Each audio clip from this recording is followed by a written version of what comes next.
நீங்கள் பார்த்து கொண்டு இருப்பது உங்கள் கௌசிகா ரிவ்யூ. சரி வாங்க வீடியோக்குள்ள போய் அடுத்தடுத்து என்ன நடக்க போகுது அப்படின்னு சொல்லிட்டு பாத்தீங்கன்னா, சுவாரஸ்யங்கள் இருந்தால் தாங்க ஒரு விஷயமே ஒரு பக்கம் இன்ட்ரெஸ்டிங்காக போகும்.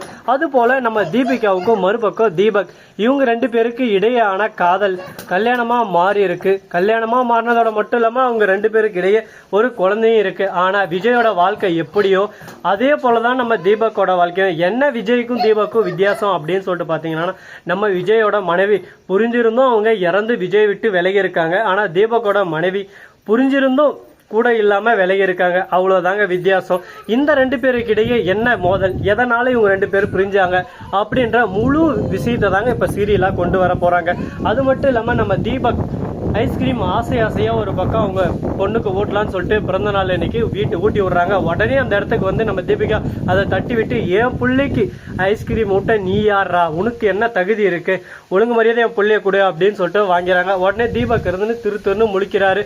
மறுபக்கம் நம்ம சொல்லவே வேணாம், நம்ம விஜய்க்கு ஒரே குழப்பம், என்னடா நடக்குது, தீபிகா நீங்க எதுக்கு இங்க வந்தீங்கன்ற மாதிரி ஷாக்கில் பார்க்க, எதுக்கு இங்க அடிக்கிறீங்க தீபக்கா அப்படின்னு சொல்லிட்டு பார்த்தீங்கன்னா, ஏன் புருஷன் ஏன் புள்ள நான் அடிப்பேன் உதைப்பேன், நீ யாரா அதை கேட்க அப்படின்னு சொல்லிட்டு நறுக்குன்னு நச்சுன்னு முறுக்குன்னு ஒரு கேள்வியை கேட்டதும் சிறுப்பால் அடிச்ச மாதிரி ஆயிடுச்சு. ஒரு பக்கம் நம்ம விஜய்க்கு சைலண்டா ஒரு பக்கம் ஓரமா நின்றாரு. உடனே நம்ம மல்லு இருந்துன்னு, நீங்க அடிங்க திட்டுங்க குத்துங்க வெட்டுங்க அதை பத்தி எனக்கு கவலை இல்லை, அதெல்லாம் 4 செவத்துக்குள்ள வச்சுக்கோங்க. பொது இடத்துலன்னு வந்து நீங்க எது பண்ணாலும் பொதுமக்கள் கேட்க தான் செய்வாங்க. அது மட்டும் இல்லாம இப்ப என்ன தவறு பண்ணிட்டாங்க, அவங்க பொண்ணுக்கா அவர் ஊட்டுறாரு அப்படின்னு சொல்லிட்டு, அவன் எனக்கும் தான் பொண்ணு அவனுக்கு மட்டும் பொண்ணு இல்லை, அதை ஃபர்ஸ்ட் புரிஞ்சுக்கோ. உன் இஷ்டத்துக்கு எந்த ஒரு விஷயமும் தெரியாம அறகுறையே தெரிஞ்சுக்கிட்டு சும்மா அப்படியே சும்மா வந்துடாத டிங்குன்னு. ஆல்ரெடி என் குடும்பத்துல உன்னால்தான் பல சிக்கல்கள் பல இன்னல்கள், நான் உயிருக்குயிரா நினைச்சுன்னு இருந்த என்னோட உசுரை பிரிச்சுதே நீ தான், அதை ஃபர்ஸ்ட் தெரிஞ்சுக்கோ. அப்படிப்பட்ட உன்னை சும்மா விட்டுருவும் நினைச்சுன்னு இருக்கியா, உன்னை பழி வாங்குறப்ப தான் இன்னும் காத்துன்னு இருக்கேன், காத்திருந்து அப்படின்னு சொல்லிட்டு பாட்டு பாட ஆரம்பிக்கிறாங்க. டே என்னடா ஒரு பிரச்சனை தீபிகா, உனக்கும் மறுபக்கம் மல்லிக்கு என்ன பிரச்சனை சொல்லு அப்படின்னு சொல்லிட்டு விஜய் கேட்கிறாரு. விஜய் உனக்கு சொன்னா புரியாத உன் மனைவியை பத்தியும் மனைவியோட வரலாறு என்ன சரித்திரம் என்ன அப்படின்னு சொல்லிட்டு பொறுத்து வந்து பார்த்தா தெரிய போகுது. அவ யாரு எப்படியாப்பட்டவ என்னென்ன விஷயம் பண்ணியிருக்கான்னு சொல்லிட்டு உனக்கு தெரியாது.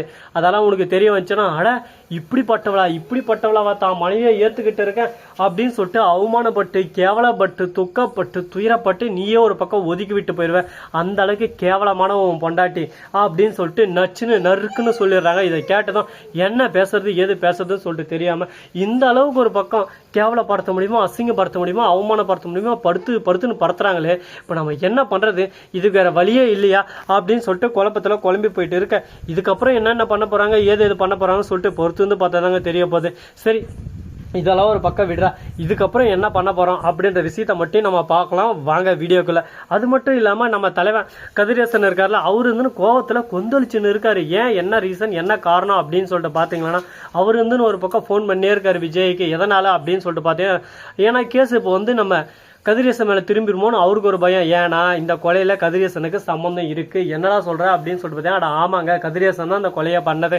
ஆனா கதிரேசன் எந்த ஒரு விஷயமும் வெளியே தெரியக்கூடாது, தான் பொண்ணுக்கே தெரிஞ்சாலும் தான் பொண்ணு எனக்கு ஆப்பு வச்சு என்ன உள்ள தள்ளுவா, அப்படிப்பட்ட என் பொண்ணுக்கே தெரியாம பாத்துன்னு இருக்கேன்னா இதுல எவ்வளவு பெரிய ஒரு கஷ்டம் இருக்கும். அது மட்டும் இல்லாம என் பொண்ணா இருந்து அவன் நடிச்சிருக்கான்னா அவளை எப்படியெல்லாம் நான் கொண்டுன்னு ஆசைப்பட்டு இருப்பேன். என் பொண்ணு தங்கத்தை என் கையை விட்டு போயிருச்சுன்னு சொல்லிட்டு கவலையில துக்கத்துல துயரத்துல இருந்தா அந்த சமயத்துல சுடரா என் வாழ்க்கையில வந்தான் வந்து என் பொண்ணு இல்லைன்ற விஷயம் தெரிய வந்தா அவளை நான் உயிரோட விட்டுருவேனா. எந்த அளவுக்கு பணத்துக்காக என் பாசத்தோட விளையாடி இருப்பா, எந்த அளவுக்கு வெண்பாவை கஷ்டப்படுத்திருப்பா, வெண்பாவை கடத்தின்னு போய் வேற வச்சிருந்தா. அப்படிப்பட்ட அவளை சும்மா விட்டு வச்சதா என்ன சொல்லும் அந்த உலகம் என்ன. அப்படிப்பட்ட கதிரேசனவை ஏமாத்தி ஒருத்தர் இந்த வீட்டில் இருந்தான்னு சொல்லிட்டு தெரியாதா யாரு கஷ்டம், அதனால தான் நான் தீர்த்து கட்டினேன் அப்படின்ற மாதிரி நம்ம கதிரேசன் பிளாஷ்பேக் மனசுக்குள்ள நினைச்சுன்னு நம்ம நிஷா இருந்து நம்ம அப்போ ஏன் சோகமாவே இருக்காரு, நம்ம அப்போ ஏன் இந்த மாதிரியே இருக்காரு அப்படின்னு சொல்லிட்டு யோசிச்சுன்னு இருக்காங்க.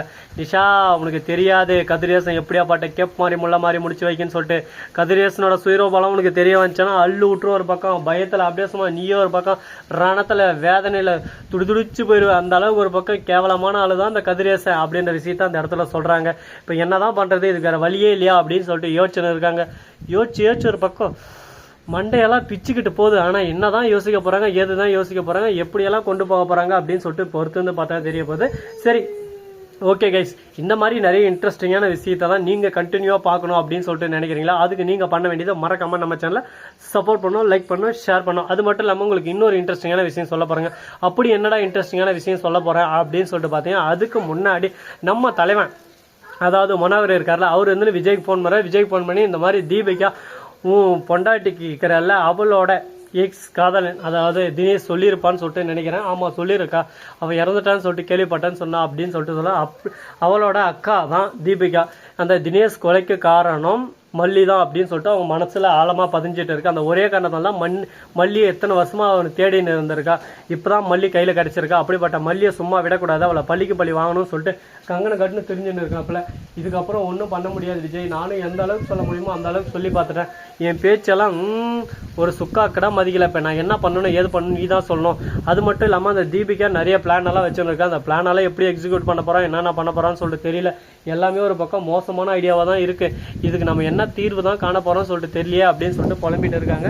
பாப்போம் என்னென்ன பண்ண போகிறோம்னு சொல்லிட்டு. எங்கள் ஊருக்கு ஒரு பக்கம் சலன்னு காற்று வீசுது. காற்று வாங்க போனேன் நாங்கள் காற்று வாங்க வந்தேன் அப்படின்ற மாதிரி தான் காற்றாக ஒரு பக்கம் வீசுது. எதனால் அப்படின்னு சொல்லிட்டு பார்த்தீங்கன்னா மழை வரப்போகுதுன்னு சொல்லிட்டு நினைக்கிறேன். ஆனால் நான் இருக்கிறதால பெய்யாது. ஏன்னா எங்கள் ஊரை சுற்றி பெய்யுது. ஒரு பக்கம் திருப்பத்தூர், ஒரு பக்கம் மல்லானூர், ஒரு பக்கம் ஏலகிரி.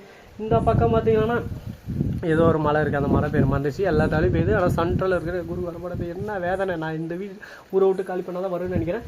இந்த வீடியோ பிடிச்சிருந்தா லைக் பண்ணுங்கள், கமெண்ட் பண்ணுங்கள், ஷேர் பண்ணுங்கள், டிண்டிங் பெல்லை தட்டி விட்டு போங்க. அப்போ தான் நான் போகிற அடுத்த வீடியோ உங்களுக்கு கூட நோட்டிஃபிகேஷன் வந்து கொண்டே இருக்கும். மிக நன்றி. தேங்க்ஸ் ஃபார் வாட்சிங். Tata C you. நன்றி, வணக்கம், வந்தனம், எத்தருக்கு.